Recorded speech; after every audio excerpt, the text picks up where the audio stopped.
You ever get that gnawing feeling deep in your gut that something's off? Like maybe it's nothing, but maybe it's everything? For me, that feeling hit like a brick wall one Monday morning at work. I'd been with the company for 7 years. 7 years of grinding, showing up every day, sometimes even when I was sick, trying to prove I was worth more than just a number. I thought I was safe. I thought I mattered. But that morning, as I walked into the office, something was different. The usual buzz of conversation was quieter. Too quiet. People were whispering in corners, eyes darting around like they were trying to avoid some invisible threat. Even the receptionist, who always greeted me with a cheerful, "Good morning," barely looked up. I tried to brush it off. Maybe it was just one of those slow days, but the tension was thick. I could feel it in the air, like a storm gathering just beyond the horizon. I went to my desk and booted up my computer. My inbox had a few unread emails. Nothing out of the ordinary, or so I thought. I glanced up and saw Lisa, my boss, walking by. Usually, she had this warm, approachable demeanor, but today her face was different. There was a grin, sure, but it didn't reach her eyes. It was more like a smirk, like she was about to deliver some news that she thought was funny or clever. I tried to shake off the unease, telling myself not to read too much into it. Later that morning, Lisa called me into her office. When I stepped inside, I noticed her sitting behind her desk with her fingers interlaced, leaning slightly forward. The usual warmth was gone. Instead, there was a chill, an edge. "Have a seat," she said, gesturing to the chair across from her. I sat down, heart pounding, trying to keep my voice steady. "What's up?" She looked me straight in the eyes and said, "You're the first one to go." The words hit me like a slap. "First one to go?" I repeated, barely able to believe what I was hearing. Lisa nodded, that grin still on her face, as if this was some twisted badge of honor. "Yeah, the company's downsizing and, well, you're the first cut." I blinked. The room seemed to tilt slightly. "Why me?" She shrugged, like it was obvious. "It's business, nothing personal." I wanted to argue, to remind her of all the late nights, all the extra projects I took on, the times I covered for others, but the words caught in my throat. Instead, I forced a small smile and said, "Okay, sorry," she added, almost like it was a throwaway line. I stood up and left her office, my legs weak beneath me. Walking back to my desk felt surreal. My coworkers glanced at me with pity, or maybe fear. No one said anything. The hum of the office continued, but to me, it sounded distant, like I was underwater. I sat down and started packing up my things. I stuffed files into my bag, taped up my photos, wiped down my keyboard, all while trying to hold myself together. That night, I couldn't sleep. I stared at the ceiling, replaying Lisa's words over and over. How could she say it like it was a game? Like being the first to go was some kind of achievement? My mind spiraled through memories, times I'd stayed late to help a client, moments I thought earned me respect, proof I was valued. But the truth was clear. I was disposable. The next morning, I woke up with a knot in my stomach, but also a flicker of determination. I wasn't going to let this be the end of my story. When I arrived at the office on Tuesday, the atmosphere was worse. The whispers had turned into full-on silence. People avoided eye contact, like they were afraid if they looked too long they'd be next. Lisa didn't even acknowledge me. It was like I was already gone, even though I was still there. Mid-morning, I got an email from HR. It was official. The layoff notice, severance details, benefits, exit timelines, all laid out in cold, sterile language. The kind of message you read with a lump in your throat because you know it changes everything. I sat back in my chair, the weight of it pressing down. The room felt smaller, the walls closing in. For a moment, I wanted to scream, to ask why, to demand answers. But instead, I breathed deeply and made a promise to myself. I wasn't done, not by a long shot. That night, I pulled out my laptop and started looking up freelance gigs, part-time work, anything I could find. I dusted off old contacts, sent messages, and started building a plan B, maybe even a plan C, because if the company didn't want me, I'd find a way to want myself. I kept my job search secret from most people. I didn't want anyone to feel sorry for me. Pride, I guess. But I confided in my wife, who was my rock through all this. She told me, "This isn't your failure. It's just a new beginning." I clung to that as I kept working on my resume and building a portfolio of side projects I'd done over the years. I even started teaching myself new skills online, digital marketing, some coding, anything to make myself more valuable. One afternoon, a message popped up on LinkedIn. A recruiter reached out, interested in my background. That tiny bit of validation sparked something in me. I wasn't invisible. I also realized that I had something no one could take from me: experience, knowledge, and the will to fight back. As the days turned into weeks, the sting of being the first to go began to fade, replaced by a hunger to prove that Lisa's grin was premature, that being cut loose wasn't a defeat, it was a chance. I started taking on freelance clients, small projects at first, then bigger ones. I networked, attended meetups, and slowly, a new version of me was emerging. I wasn't just the guy who got laid off, I was someone rebuilding from scratch, brick by brick. One evening, I got a call from an old client of the company. They were dissatisfied with the new service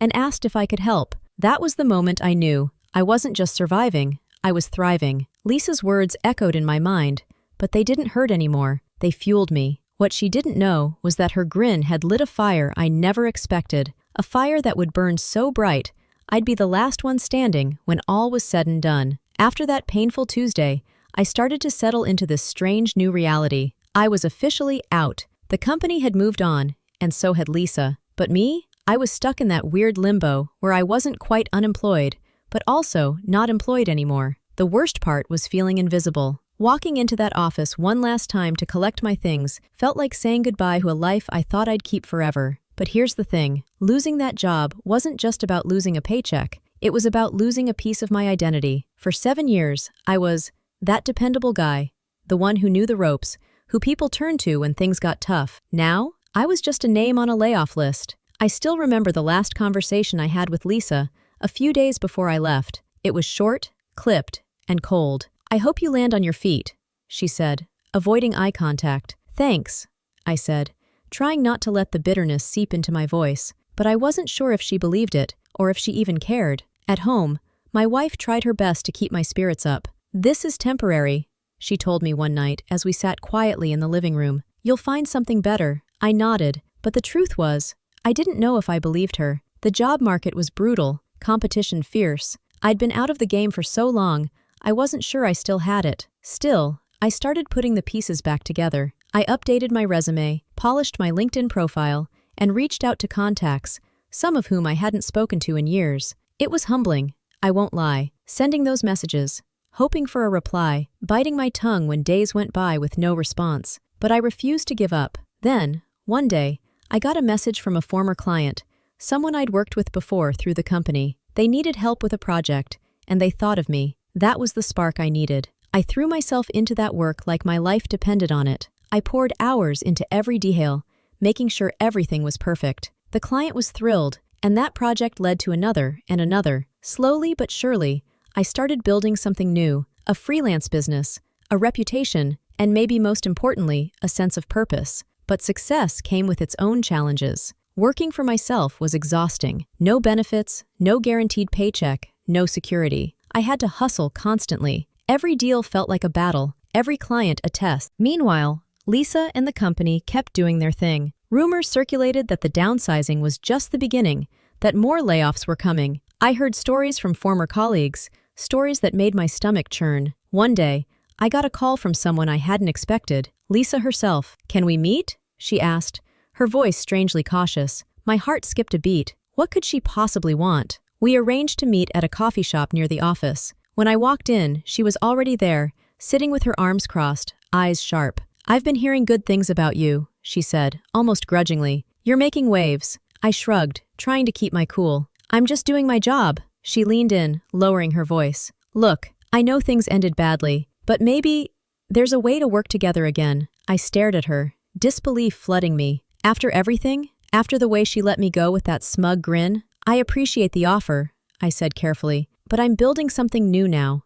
Something that's mine." She nodded slowly, as if she expected no less. That meeting was a turning point for me. It showed me that sometimes, the people who try to hold you back end up showing you the way forward, if you're brave enough to take it. Fast forward a few months, and my business was growing steadily. I hired my first employee, someone young and hungry, eager to learn. Together, we tackled bigger projects, expanding our reach. One day, out of the blue, I landed a major client, a company that had been a longtime partner of my old employer. They were unhappy with the service and wanted fresh ideas. I knew this was my moment. I prepared a pitch that was more than just a presentation. It was a statement. I was back, stronger and wiser. The day of the pitch, I walked into the boardroom and saw a familiar face, Lisa. She was there representing her company, and our two teams sat across the table from each other. She looked at me, eyes wide with surprise. I smiled, feeling a calm confidence I hadn't felt in years. The presentation went better than I could have hoped. My proposals were innovative, my plans detailed. The client saw what I was offering: fresh energy, commitment, and a personal touch they'd been missing. When the decision came, the contract was mine. I saw Lisa's face fall as the news sank in. The first one to go was now the one who took business from her company. That victory wasn't just about money or prestige. It was about reclaiming my dignity. Looking back, being the first to go was one of the hardest blows of my life, but it forced me to look in the mirror and ask, who am I beyond this job?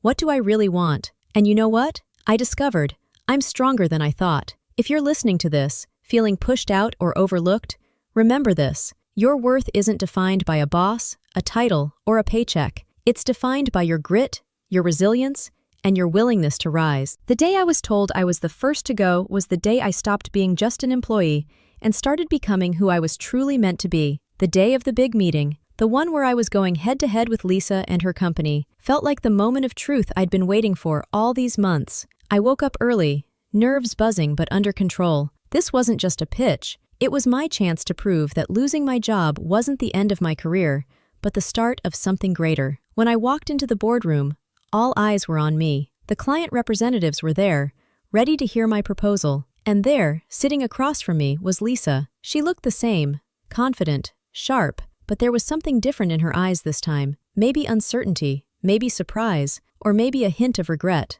I greeted everyone with a steady voice, shaking a few hands. Lisa's glance flicked my way, brief but loaded with unspoken words. I launched into my presentation. I didn't just want to sell them a service. I wanted to sell them a story, my story. I told them about my journey, the setbacks, the hustle, the nights I stayed up perfecting every detail, refusing to give up when everything seemed lost. I shared my vision for how we could work together to innovate and improve on what the client had been missing. As I spoke, I noticed a shift in the room. The client reps leaned forward, nodding, asking questions. The energy changed from polite listening to genuine interest. Lisa's company was pitching too, but I could tell they were on the defensive. Maybe my story hit a nerve. Maybe my passion made their corporate polish look dull. When the questions were over, the client took a moment, then said, "We want to go with your company." There it was, the moment I'd dreamed of. The first one to go was now the one who won the contract from the company that let me go. Lisa's face betrayed a flicker of shock,